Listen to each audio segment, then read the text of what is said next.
How you doing, man? I'm doing good. How are you? I'm great. I missed your name. Andrew. Andrew, got you. Yes. So My yeah, name's Adam. I'll be your drummer today. excellent. Please leave tips in the jar. Yes, it's right there. Now, for you, you've done some fill-in work with Alkaline in the past, but now you're back in. You're back in for the new album cycle. While you didn't play on Blood, Hair, and Eyeballs, you are back. How's it Yeah, feel to be firmly entrenched on the throne? it's fantastic. It's super fun. I've known these guys for a really long time, so there wasn't that much of a like getting to know you phase. It was just sort of like, hey, it's on, we're back together, and it was just like very natural and easy, and everybody's super cool. All the fans have been super like welcoming and supportive, so I think that was the thing that I was maybe most concerned about. Um and everybody's been great, really really nice, so it's fun. And you're here in a week with Dropkick Murphy. So for you, coming all the way, 14-hour flight, all that kind of stuff. What's the essential part of traveling for you that you can't do without? um I mean, it's so cheesy, but it's like if I can't exercise at some point, I lose my mind. Okay. So it's like the day that I fly out, I'll go running, and like as soon as I land and I can be somewhere, I'll go running again. It just helps me sort of justify sitting for Yep. that long. You Yeah. know what I mean? But a couple weed gummies and I'll be there before you know it. Perfect. Now, with you being on the road for this touring cycle and having to sort of play someone else's parts, have you had moments where you can like really bring your own style into these new tracks? I mean, honestly, that's kind of all I've been doing. Derek was such a unique and wildly talented drummer. Still is. I don't mean like posthumously. Yeah. He still is. But the parts that he put down and everything were so incredible and unique. Like I can't do that shit. Like he's so good. Like he does so much incredible stuff and has such a unique individual style that I talked to them. I was like, hey guys, I'm not, that's not really the type of player that I am. They're like, no, no, it's fine. Do you? We want Adam to play these songs. And so I try to keep the spirit of the initial parts or original parts. And I sort of adapt them to things that are a little bit more my style. So it's been really easy and comfortable. Like I haven't, management hasn't sat me down or anything. Excellent. And the thing is, you've been connected, you've known them for ages, but you also connected in a lot of different ways. With Skiba doing Blink, you doing Angels and Airwaves. There's all sort of weird incestuous family drum vibes there. So it I must know. just feel like, yeah, Southern California is a small place, and it just seems like at some point you end up playing with everybody. yeah, everybody dates everybody, and everybody is in a band with everybody. So it's just, I don't know, it is just kind of worked out that kind of funny way. But you're right, there's a lot of connections, and it's like 6 degrees of whatever, of Matt or of Skiba or DeLong or whatever. yeah. It's pretty funny. Now I've got to ask, are you packing the sparkly sequin jumpsuit for the Australian run? Yeah, I'll see if I have room. I'll see if I mean my budgie smugglers are sparkly sequin, so it's like that might work, but I don't know. But they're not going to be, you're going to have to stand up a lot between songs for the crowd participation part of that.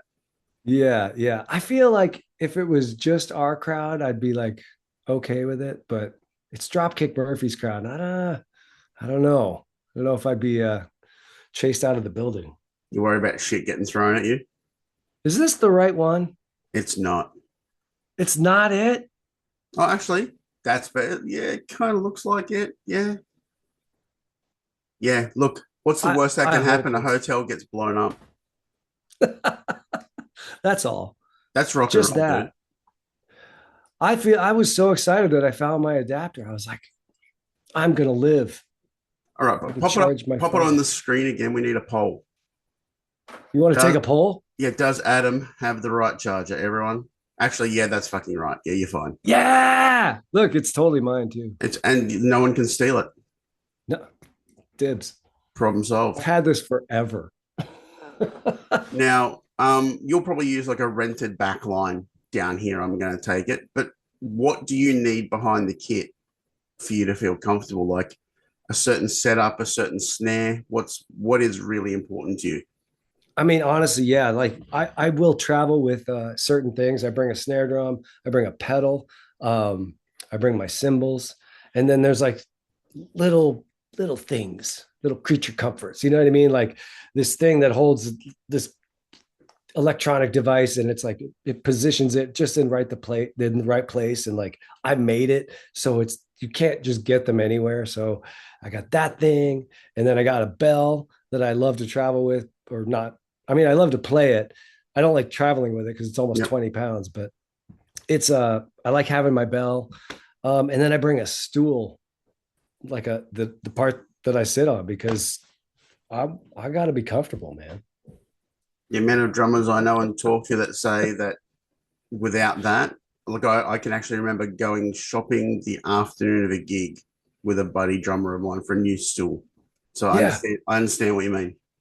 like they'll send you something and you'll just be like, this is a world-class drum set. Everything I hear is amazing, top level, tens of thousands of dollars worth of equipment, and this is the stool that you gave me. Like, what Yeah. the? Yeah. So yeah, I've stopped taking chances with that.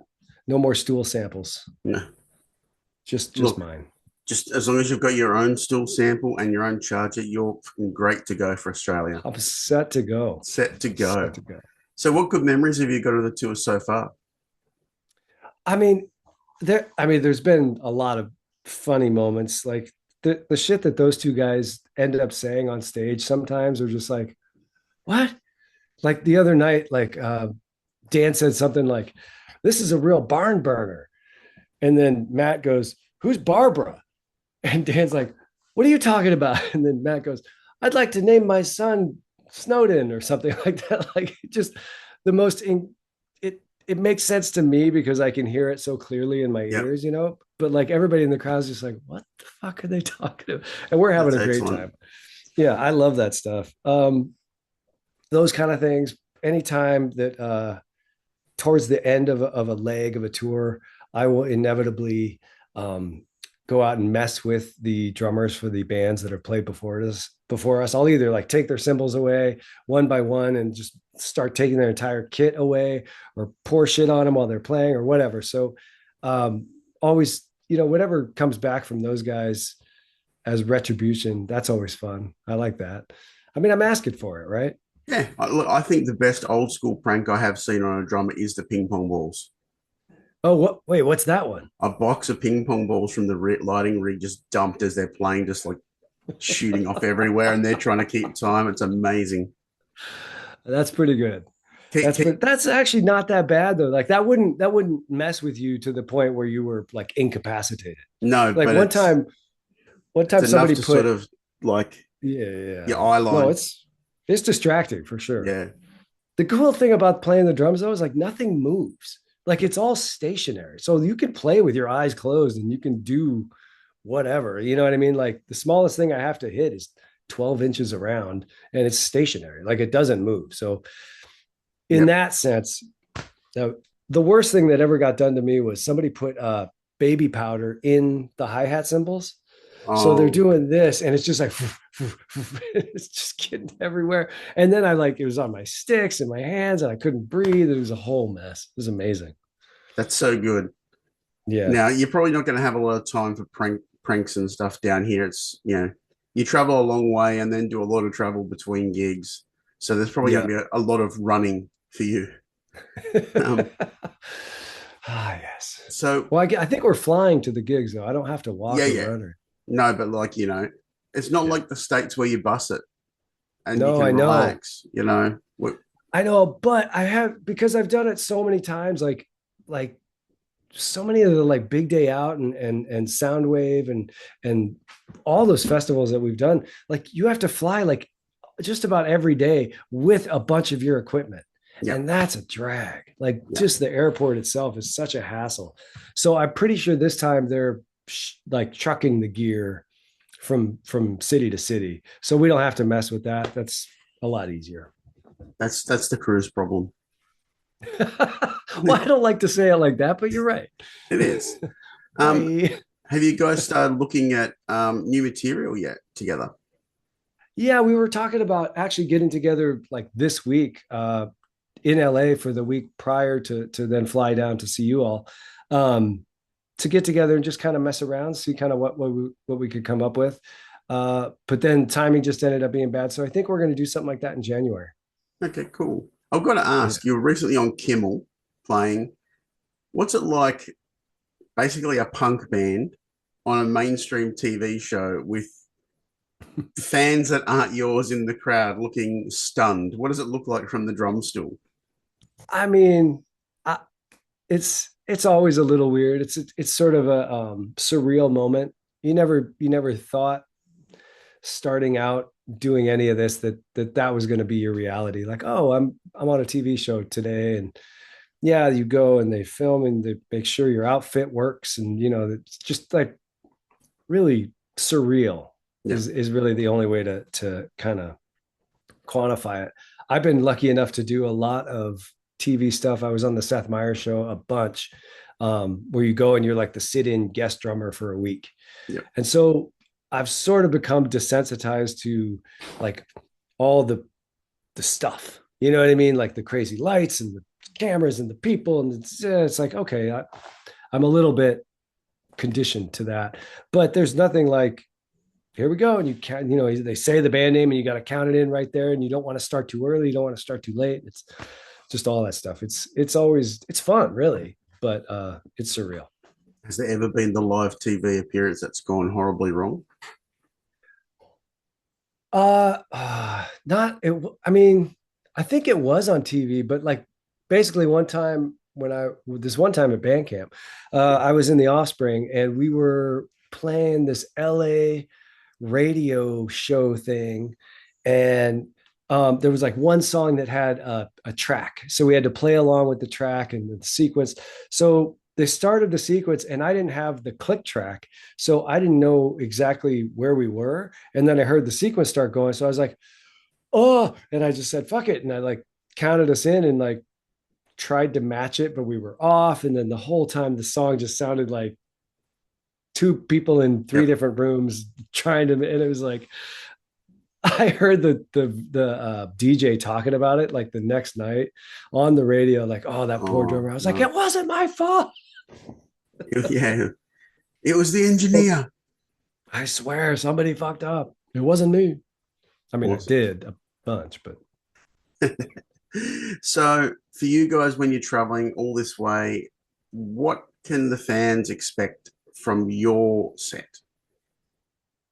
I mean, we're just going to come out and play the stuff that we hope everybody wants to hear. You know what I mean? Like we're going to Yep. play some new stuff off the record, and then we're going to play some basically old favorites. I mean, that's the name of the game, right? Like I don't think Trio's been to Australia in a minute.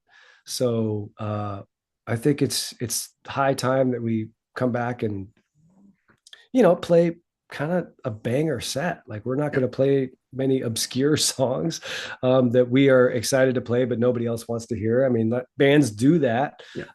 but I don't think that this is the trip for that. I think that we're going to come down and try to get everybody to dance their ass off, and hopefully you'll have us back sooner than later, and then we can play the really weird, obscure stuff that nobody wants to hear. What's the one weird, obscure Alkaline Trio song that you would love to bring out? Oh, I mean, it's hard to say. They're not really, none of them are really obscure. Yeah. But I really like playing Trouble Breathing. That's a really fun song, and it's a little bit outside the norm, from what people are wanting to hear or whatever. But I love Uh, playing Bleeder too. But I mean, Bleeder's not obscure either. I don't know, man.